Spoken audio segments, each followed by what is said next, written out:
Hello viewers, welcome to తాండ్రి రుచులు. ఎలా ఉన్నారు అందరూ? ఫస్ట్ అయితే అందరికీ I wish you very very very happy new year అండి. సో ఈ కొత్త సంవత్సరంలో మంచి స్వీట్ రెసిపీ అయితే చూపించేస్తాను. దానికోసం పెద్దగా శ్రమ పడకుండా బూందీ రెసిపీ అండి. షార్ట్గా స్వీట్గా చెప్పేస్తాను అనమాట, పెద్దగా శ్రమ పడకుండా. దానికోసం అయితే ముందుగా గిన్నె పెట్టుకొని అందులో ఒక 1/2 kg వరకు పంచదార వేసుకొని అలాగే 1/2 లీటర్ వరకు వాటర్ యాడ్ చేసుకొని తీగ పాకం పట్టించుకోవాలి. ఆ పాకం మరిగేలోపు మనమైతే శనగపిండి కూడా కలిపేసుకుంటున్నాం. 1/2 kg వరకు శనగపిండి తీసుకుని వాటర్ యాడ్ చేసుకొని ఎలాంటి ఉండలు లేకుండా చూపిస్తున్న విధంగా చేత్తో కంటిన్యూస్గా తిప్పుతూనే ఉండాలన్నమాట. కలర్ కావాలనుకుంటే న్యాచురల్గా పసుపు యాడ్ చేసుకుంటే సరిపోతుంది. అండ్ శనగపిండి మనకి ఏ కన్సిస్టెన్సీలో ఉండాలంటే మనం వేలు అందులో ముంచి తీస్తుంటే బొట్టు బొట్టులా పడాలన్నమాట. అప్పుడైతేనే మనకి బూందీ అనేది పర్ఫెక్ట్గా వస్తుంది. అండ్ జీడిపప్పులు కూడా కొద్దిగా నేతిలో వేయించుకుని పక్కకు పెట్టేసుకున్నాము. అండ్ మనకైతే తీగపాకం కూడా ఇక్కడ రెడీ అయిపోతుందండి. తీగపాకం అంటే ఏంటా అనుకుంటున్నారా? మనము గరిటెలో నుంచి పాకం తీసి ఇలాగ 2 వేల మధ్యలో పెట్టుకున్నప్పుడు ఒక తీగలా కనిపిస్తుంది అనమాట. వేలుకి మధ్యలో తీగలాగా లైట్గా.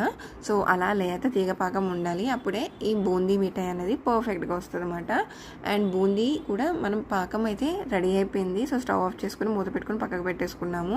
అండ్ ఇప్పుడైతే సట్రం తీసుకొని నూనె బాగా వేడెక్కాక అందులో కలిపి పెట్టుకున్న శనగపిండి మిశ్రమాన్ని వేసుకొని చూపిస్తున్న విధంగా గరిటెతో తిప్పుతూ మనమైతే బూందీ వేసేసుకుంటున్నాం అన్నమాట. బాగా హై ఫ్లేమ్లో కాకుండా అలాగే సిమ్లో కాకుండా మీడియం టు హై ఫ్లేమ్ మధ్యలో పెట్టుకొని వేయించుకోవాలి. బాగా హై ఫ్లేమ్ పెడితే మాడిపోద్ది, శనగపిండి ఈజీగా వేగిపోద్ది. అలాగే సిమ్లో పెడితేనేమో ఆయిల్ పీల్చేస్తుంది. కాబట్టి మీడియం టు హై ఫ్లేమ్ మధ్యలో పెట్టుకొని బూందీ అంతా వేసేసుకున్నాక ఆ పంచదార పాకంలో అయితే మనం వేసుకొని ఒక పావు గంట పాటు మనం మూత పెట్టేసుకుంటాము. ఇందులోనే కొన్ని తర్బూజా గింజలు వేసుకుంటే బాగుంటుంది.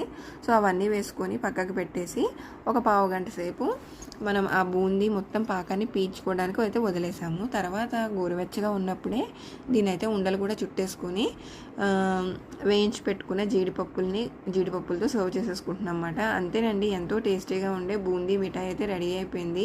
మీలో ఎంతమందికి బూందీ మిఠాయి అంటే ఇష్టమో కమెంట్ సెక్షన్లో కమెంట్ చేయండి. అండ్ ఫస్ట్ టైం మన ఛానల్ చూస్తున్న వాళ్ళు ప్లీజ్ సబ్స్క్రైబ్ చేసి లైక్ చేసి మమ్మల్ని ఎంకరేజ్ చేసేయండి. అండ్ మీకు తెలిసిన ఎవరైనా స్వీట్ లవర్స్ ఉంటే వాళ్ళకు కూడా షేర్ చేసేయండి, ఈజీగా స్వీట్ తినేయచ్చని. సో తిరిగి మళ్ళీ ఇంకో రెసిపీతో కలుసుకుందాం మనము.